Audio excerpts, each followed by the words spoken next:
नमस्कार बच्चों, आइए बच्चों आज हम इस वीडियो के माध्यम से लर्निंग आउटकम आधारित लर्निंग ऐप सामग्री ब्रिज कोर्स कक्षा 7 विषय विज्ञान।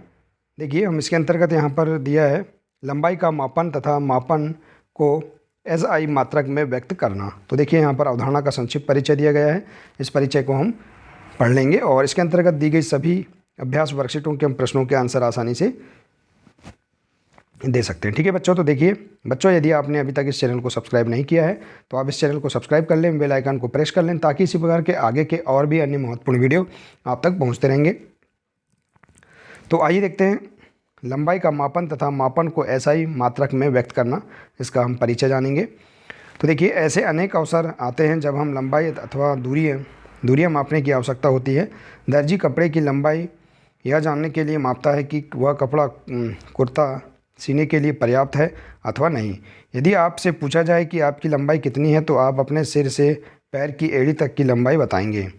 आइए अब हम लंबाई मापने के लिए एक क्रियाकलाप करते हैं। क्रियाकलाप, आप इस क्रियाकलाप को समूह में एक एक मात्रक मानकर अपने घर के कमरे की लंबाई और चौड़ाई मापिए। हम देखते हैं कि मापन का अर्थ किसी अज्ञात राशि की उसी प्रकार की कुछ ज्ञात राशि से तुलना करना है। देखिए यहाँ मापन की परिभाषा आपको यहाँ मिल जाएगी। इस ज्ञात निश्चित राशि को मात्रक कहते हैं। किसी माप के परिणाम को दो भागों में व्यक्त किया जाता है। एक भाग संख्या तथा दूसरा भाग ली गई माप का मात्रक होता है। उदाहरण के लिए क्रियाकलाप में घर के कमरे की लंबाई आपके 12 कदम की लंबाई के बराबर है, तो यहाँ पर 12 एक संख्या तथा कदम की लंबाई एक मात्रक है। इसी प्रकार से दिया, देखिए क्या आपके कदम द्वारा मापी गई कमरे की लंबाई तथा आपके मित्र के कदम द्वारा मापी गई कमरे की लंबाई की माप एक बराबर है। शायद ये परिणाम भिन्न भिन्न हो सकते हैं क्योंकि आपके कदम की लंबाई आपके मित्रों की कदम की लंबाई से भिन्न हो सकती है। अतः हम देखते हैं कि हमें मापन के कुछ ऐसे मात्रकों की आवश्यकता होती है जो सभी व्यक्तियों के लिए समान हो। मापन के मानक मात्रक प्राचीन काल में पैर की लंबाई, अंगुली की चौड़ाई तथा एक कदम की दूरी, इन सभी मापों का मात्रक के रूप में सामान्यतः प्रयोग होता था। प्रत्येक व्यक्ति के शरीर की मापों में थोड़ी थोड़ी भिन्नता हो सकती है जिसके कारण मापन में उलझनें आती थी। वर्ष 1790 में फ्रांसीसियों ने मापन की एक मानक प्रणाली की रचना की जिसे हम मीटर पद्धति कहते हैं। यहाँ दिया देखिए, आजकल जिस मात्रक प्रणाली का उपयोग हो रहा है उसे अंतर्राष्ट्रीय मात्रक प्रणाली या एसआई मात्रक कहते हैं। लंबाई का मात्रक मीटर होता है। आपके ज्यामिति बॉक्स का एक 15 सेंटीमीटर वाला पैमाना भी एसआई मात्रक प्रणाली के अनुसार है। प्रत्येक मीटर को 100 बराबर भागों में विभाजित किया जाता है जिन्हें सेंटीमीटर कहते हैं। देखिए 1 मीटर बराबर 100 सेंटीमीटर और 1 मीटर बराबर 1000 मिलीमीटर देखिए यहाँ पर दिया है। तो इस प्रकार से हम यहाँ पर समझ सकते हैं सेंटीमीटर को सेंटीमीटर में बदलना और मीटर को मिलीमीटर में बदलना। ठीक है बच्चों, तो आइए इसी प्रकार से देखते हैं हम इसके अंतर्गत यहाँ जो अभ्यास वर्कशीट हैं इनके हम प्रश्नों के आंसर देखते हैं। देखिए दिया है मापन से क्या तात्पर्य है। तो देखिए मापन का अर्थ किसी अज्ञात राशि की उसी प्रकार की कुछ ज्ञात राशि से तुलना करना है।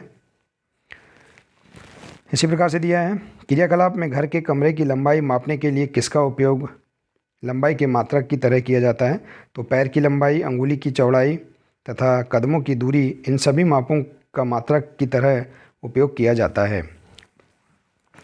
इसी प्रकार से देखिए अगला प्रश्न है, प्राचीन काल में लोग किस तरह मापन करते थे। तो देखिए पैर की लंबाई, अंगुली की चौड़ाई तथा कदमों की दूरी, इन सभी मापों का मात्रक की तरह उपयोग किया जाता था। मीटर पद्धति किसे कहते हैं। देखिए मापन की एक मानक प्रणाली को मीटर पद्धति कहते हैं।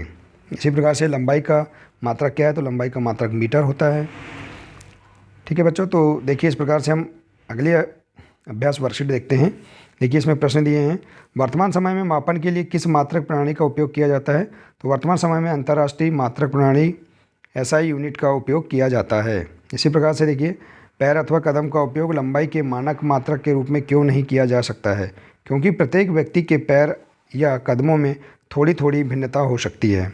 ठीक है, इसी प्रकार से देखिए अगला प्रश्न है, अपने घर के कमरे की लंबाई पहले कदम से और फिर मीटर पैमाने से माप कर उसका मान लिखिए।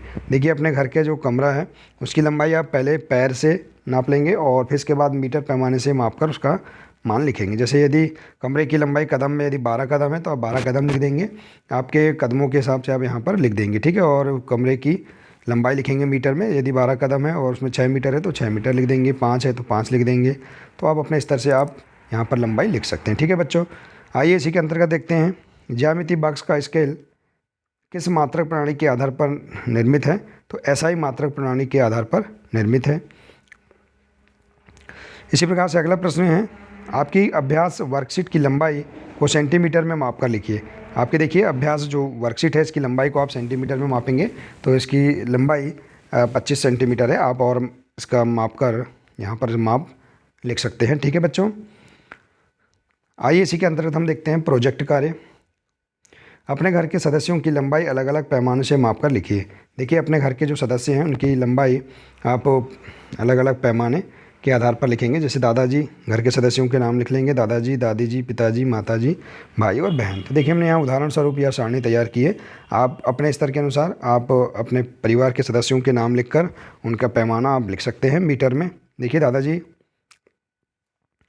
का देखिए यहाँ पर मीटर में इनकी लंबाई 1 मीटर 70 सेंटीमीटर है, तो इस प्रकार से लिख सकते हैं। और इसी प्रकार से दूसरा पैमाना सेंटीमीटर में 170 सेंटीमीटर है, तो इस प्रकार से इनकी लंबाई आप लिख सकते हैं। इसी प्रकार से दादी जी की लंबाई लिख सकते हैं, पिताजी की लंबाई, माताजी की, भाई की और बहन की, ठीक है। तो इस प्रकार से आप सारणी तैयार करने के बाद इनके प्रश्नों के आंसर आप यहाँ इस प्रकार से दे सकते हैं। उपरोक्त तालिका को भरकर निम्न प्रश्नों के उत्तर दीजिए। तालिका को भरने के बाद हम अपनी तालिका के अनुसार इन प्रश्नों के आंसर हम इस प्रकार से दे सकते हैं। देखिए घर के किस सदस्य की लंबाई मीटर पैमाने के अनुसार सबसे कम है। तो देखिए तालिका में सबसे कम लंबाई जिसकी है उसको आप यहाँ लिख देंगे। जैसे यदि बहन की है तो बहन की, दादी जी की है तो दादी जी की, आप अपने तालिका के अनुसार यहाँ पर इसे लिखेंगे। इसी प्रकार से देखिए घर के किस सदस्य की लंबाई सेंटीमीटर पैमाने अनुसार सबसे अधिक है। तो दादाजी की यदि अधिक है या अपने पिताजी की लंबाई सबसे अधिक है तो आप इस यहाँ पर सेंटीमीटर का जो पैमाने में अधिक है तो उसका यहाँ पर नाम लिख देंगे। इसी प्रकार से देखिए घर के जिस सदस्य की लंबाई सेंटीमीटर में सबसे अधिक आई है उसकी लंबाई को मीटर में बदलिए। यदि दादाजी की लंबाई 170 सेंटीमीटर है, सबसे अधिक है, तो हम उसको 170 सेंटीमीटर लिखेंगे और इसे हम मीटर में किस प्रकार से बदलेंगे। तो देखिए 170 सेंटीमीटर है तो इसे हम मीटर में 1 मीटर 70 सेंटीमीटर इस प्रकार से हम लिख सकते हैं, ठीक है बच्चों। तो इस प्रकार से आप इसे पूर्ण कर लेंगे। आइए इसी के अंतर्गत दिया है स्व आकलन, इससे संबंधित हम प्रश्नों के आंसर देखते हैं। यहाँ दिया है रिक्त स्थानों की पूर्ति कीजिए। देखिए लंबाई का एसआई मात्रक क्या है, मीटर है। 1 मीटर में खाली स्थान सेंटीमीटर होते हैं, 100 सेंटीमीटर। इसी प्रकार से दिया वर्ष 1790 में फ्रांसीसियों ने खालिस्तान पद्धति की रचना की थी, मीटर पद्धति की रचना की थी। इसी प्रकार से है ज्यामिति बॉक्स का स्केल खालिस्तान सेंटीमीटर का होता है, 15 सेंटीमीटर का होता है। किसी माप के परिणामों को खालिस्तान भागों में व्यक्त किया जाता है, 2 भागों में व्यक्त किया जाता है, ठीक है बच्चों। तो इस प्रकार से आप यहाँ पर रिक्त स्थानों की पूर्ति इसे आप इस प्रकार से पूर्ण कर सकते हैं। इसी प्रकार से अगला प्रश्न है, किसी व्यक्ति की लंबाई यदि 1.65 मीटर है तो इसे सेंटीमीटर व मिलीमीटर में व्यक्त कीजिए। तो देखिए 1.65 मीटर है तो इसे हम सेंटीमीटर में बदलेंगे तो 100 को हम गुणा कर देंगे तो क्या आ जाएगा 165 सेंटीमीटर। देखिए इस प्रकार से 165 बटे दशमलव को हम भिन्न में बदलेंगे तो 165 बटे 100 गुणा 100, तो 200 से 200 कट जाएंगे तो यहाँ 165 सेंटीमीटर आएगा। इसी प्रकार से देखिए इसको हम मिलीमीटर में बदलेंगे तो देखिए यहाँ पर मिलीमीटर में बदलने के लिए 165 सेंटीमीटर को मिलीमीटर में बदलेंगे तो इसका हम 10 का गुणा कर देंगे, ठीक है।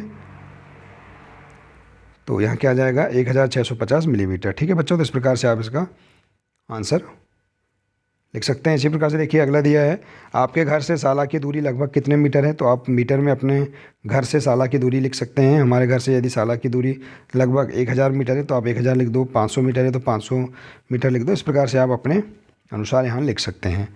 इसी प्रकार से देखिए अगला प्रश्न है, आपकी कक्षा की लंबाई तथा चौड़ाई को मीटर में नापिए। अपनी कक्षा की लंबाई यदि 5 मीटर है तो 5 मीटर, 4 मीटर है तो जितनी भी होगी उसे आप लिख देंगे और चौड़ाई को भी आप यहाँ इस प्रकार से लिख देंगे, ठीक है बच्चों। इसी प्रकार से आपके पैर या पंजे की लंबाई को सेंटीमीटर में माप कर लिखिए। तो अपने पैर या पंजे की लंबाई आप मापकर सेंटीमीटर में लिख सकते हैं स्केल की सहायता से। यदि 22 सेंटीमीटर है या 20 सेंटीमीटर है तो उसे आप यहाँ पर सेंटीमीटर में लिख देंगे। ठीक है बच्चों, तो देखिए इस प्रकार से यहाँ पर हम बहुत ही सरल तरीके से इसके अंतर्गत दी गई सभी अभ्यास वर्कशीट एवं स्व आकलन से संबंधित सभी प्रश्नों के आंसर हम यहाँ पर इस प्रकार से पूर्ण कर सकते हैं। ठीक है बच्चों, तो देखिए बच्चों, आशा है कि आपको इसके अंतर्गत सभी अभ्यास वर्कशीट समझ में आ गई होंगी। तो बच्चों आज के लिए सिर्फ इतना ही है, मिलते हैं नेक्स्ट वीडियो में। नमस्कार।